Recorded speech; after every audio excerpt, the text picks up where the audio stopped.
Mavs' chance of winning the championship now? Well, yeah, I have. I have no doubt in my mind, even though I think that LeBron is right when he says they shouldn't take for granted the worst thing they could hear as a team is that it's a foregone conclusion that they'll end up in the finals, because I can think like that, but they can't, because they're the ones that have to be on the floor and perform. He's right about that. Nevertheless, I think we all look at the Eastern Conference, although we find ourselves relatively impressed with how it has become more competitive. I think Detroit is coming. I think Chicago has looked impressive. I think Jimmy Butler has emerged as a star in this league. I look at Paul George being back, and that's changed the complexion of Indiana, along with Monte Ellis being there. I'm looking at Hassan Whiteside with a triple-double just the other day, double digits in blocks. This dude is an enforcer on the defensive end of the floor in the lane to be there with D. Wade and Chris Bosh. If Goran Dragic shows up and earns a speck of the 80-plus million he's earning, Miami definitely can be formidable. And, of course, Budenholzer's still doing a good job with Atlanta, even though they lost to the Knicks twice this year. I can't underestimate Atlanta as well. So you look at the competitive balance in the Eastern Conference, and Toronto, of course, because Dwayne Casey always does a good job. You can't dismiss the competitiveness. You have to recognize it, appreciate it, and respect it, and say it's going to be a little bit of competitive. But in the end, it's the Cavaliers conference to lose, which we don't believe they will do. They'll probably come out the East. So we all surmised they were going to be in the NBA Finals. The question is, who are they going to beat in the West? Because unless the Oklahoma City Thunder gets there, because LeBron James always seems to be Kevin Durant's kryptonite in some capacity, in the end, what you really have to look at, even though Oklahoma City can beat Cleveland, they are loaded enough to beat Cleveland. We really look at San Antonio and Golden State as the two primary teams to take Cleveland. And what have you seen from the Cleveland Cavaliers that can tell you that they can sustain anything against those two teams? In Golden State's case, you've got the ultimate snipers in Steph and Clay, with the Splash Brothers in your backcourt, with Draymond Green playing at an all-star level. Yeah. So we've got all of that going on. In San Antonio, you've got the experience of the Big Three. You've got one of the best all-around players in our Kawhi Leonard. You got LaMarcus Aldridge, that is capable of stepping it up, and they're the number one defense. And so when you look at that, along with their experience, and you're talking about things like Cleveland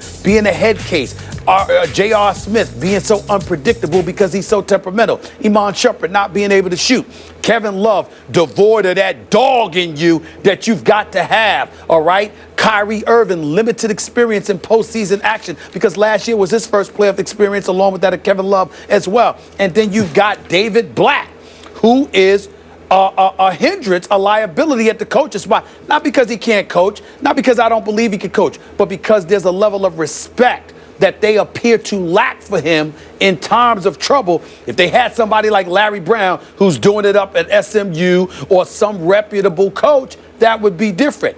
But I don't know if Black can get that from them. So I definitely have lost faith, because it's one thing to lose, but to lose like that, to get embarrassed like that. And Tristan Thompson, mad respect for him, got love for him. $84 million man, can't play $84 million, play 12 minutes and don't score a basket. Just can't do that. So it's all bad, no matter what way you slice it. I don't see how they can overcome the West. Okay. I'm not going to overreact to this the way I accused you of earlier in the show, and you're kind of pulling it back a little bit here. But look, we all agree, if you trail in a big stage game against the defending champ on your home court by 43 points, something is very wrong with that picture. And I believe something's going to have to change dramatically to get a very talented team back to a level that it can compete with Golden State or San Antonio or Oklahoma City, whoever comes out of the West. So my question is, even though it appears that Dan Gilbert, David Griffin, really love David Blatt, they're big fans of his, they like him personally, and they're going to fight to prop him up, is it possible at any point that LeBron James would go to the owner and say, I'm sorry, we have to make a change? And Tyronn Lue, you brought up earlier in the show, is sitting right there at his right hand. LeBron went and sat next to Ty Lue on the bench. Is he ready to be a head coach? Would it take this team up a level if Tyronn Lue took over the team? Maybe. So I think that would be the magic move to be made here, and it's going to be up to LeBron James to initiate it, to force the hand of the owner to make that change. Well, I don't think that's something that LeBron James would do. A matter of fact, I've been told for years that's something that he would never do. He lets them know what he feel, just work tirelessly on getting the team better. Remember, the Lakers traded Shaquille O'Neal. Remember that Pat Riley would do whatever it takes to win, along with the plethora of other teams. You have to show a commitment to making necessary changes and doing what it takes to win, no matter what course. Remember, Pat Riley got rid of Stan Van Gundy and inserted himself in order to ensure that the Miami Heat would win the title in 2006. So when you look at those kind of things that have transpired, you're wondering what Cleveland is going to do. I don't want to, cast David Blatt in a bad light. I don't know enough about what he does. I personally like him, but I do know that consistently throughout his tenure in Cleveland, I have heard, even though he can coach, they don't believe he's the right man for this team, and they keep reminding me, he was brought there before LeBron announced and agreed that he was coming back. So he was supposed to have a rebuilding team, and they were supposed to rebuild together, as opposed to adopting a championship team or inheriting a championship team and LeBron with LeBron James and those guys. This is an entirely different situation than what he was supposed to be in, and I'm constantly reminded of that in one way or another. And the players are the ones doing the reminding. Yeah, what is the goal for the Cleveland Cavaliers right now? It's to win the NFC championship. It's to win, it's the championship, but it's to win the Eastern Conference. Am I right? Yep. That's the goal right now. Win the Eastern Conference, and I understand you're going to have days like this where you're going to get, you expected to win this game. You expected to make it competitive. It didn't happen. You lost in a dramatic fashion.